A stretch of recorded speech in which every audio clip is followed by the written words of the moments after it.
So, paano ko nga ba naabot ang 1,000 subscriber dito sa YT? So, kung gusto nyo pong malaman guys kung paano ko po naabot ang 1,000 subscriber, ayan, so bago po tayo mag-start, panoorin muna natin ang aking ano.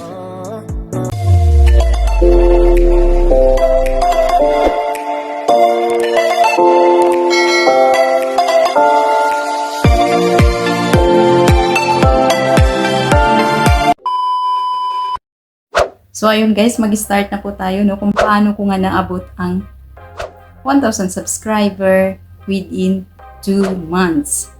So, bilang isang baguhan po, no, napakahirap po talaga hanapin ang 1,000 subscriber.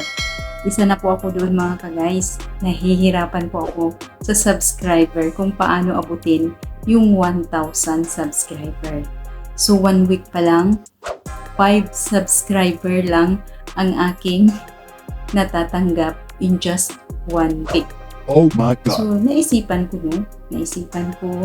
So, paano kaya? Ano kayong dapat gawin? So, ang ginagawa ko po mga ka-guys, yung mga kaibigan ko, sinasabi ko po sa aking mga kaibigan, bilang isang OFW sa aking pamilya, sinasabi ko po, uy, katulong naman po. Subscribe naman po ng aking YouTube channel. Alam mo po mga ka-guys, no? Kahit nagsasabi po kayo sa kanila o sa iyong pamilya o sa iyong kaibigan, wala po talagang mag-subscribe niyo ng 50%. Siguro ang magsasubscribe lang mga ka-guys, 5, 10, ganun lang po sa ating pamilya. So, ito, bilang nararanasan ko po, no? So, nararanasan ko po dito kung paano ko nga naabot yung 1,000 subscriber. So, ang ideya ko, ang ginawa ko, so, nanonood ako sa mga homepage ko dito sa YT. So, ayun, nanonood ako. So, scroll hanggang yung mga videos mga ka-guys. Ayan, tinitingnan ko lahat dyan. Nagko-comment ako, nag-subscribe sa kanila. At sila po ay bumabalik. Yun po ang una kong ginagawa mga ka-guys. Yun po ang pangalawang ginagawa ko mga ka-guys. Kasi po wala po tayong maasahan sa ating mga kaibigan, sa ating mga pamilya.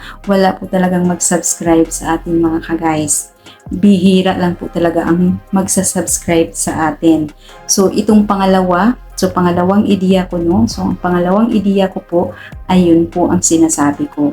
So, nag-scroll po ako ng mga videos at nagsasubscribe po sa kanila.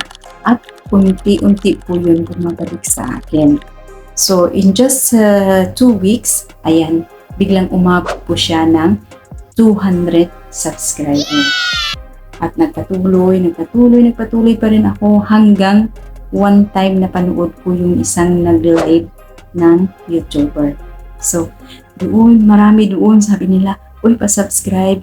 Uy, ganito, subscribe naman ako. Panoorin mo na ang aking video. Siyempre guys, dahil po ako ay isang baguhan, no? So, wala pa po akong kaalam-alam.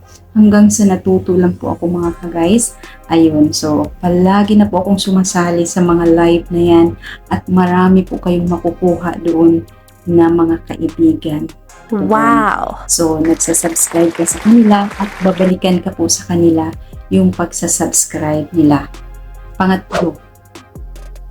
Yung pangatlong ginagawa ko mga ka-guys is nagpapalipad po ako. It means nagpapamember po ako sa kanila. Wow! Alam mo ba mga ka-guys, unang pamember ko po sa kanila, binibigyan po ako ng 200 subscriber. O diba? Grabe, ang saya ko talaga yun mga ka-guys kasi binigyan po ako ng 200 subscriber. Hanggang nainganyo po ako, ay, ganun lang pala kadali, ganun lang pala kasimple kung paano magkaroon ng 1,000 subscriber. Diba hanggang everyday po talaga ako sumasali po ako sa mga live na yan. Sumasali po ako sa mga lahat ng mga video. Pero mga ka-guys panoorin mo muna yung mga video nila bago kayo mag-comment. Tsak, maaabot nyo ang 1,000 subscribers in just 2 months. Wow! So, ganun po kadali naabot ang 1,000 subscriber mga guys. So, yan po ang sinishare ko sa inyo mga ka-guys kung paano ko nga ba naabot ang 1,000 subscribers. At kung nagustuhan nyo guys ang aking content, pag-ibigay naman po ng isang thumbs up dyan at comment down para malalaman ko po kung anong masasabi nyo sa aking content. So hanggang dito na lang po ang aking content. Maraming salamat po and God bless sa lahat. Bye-bye!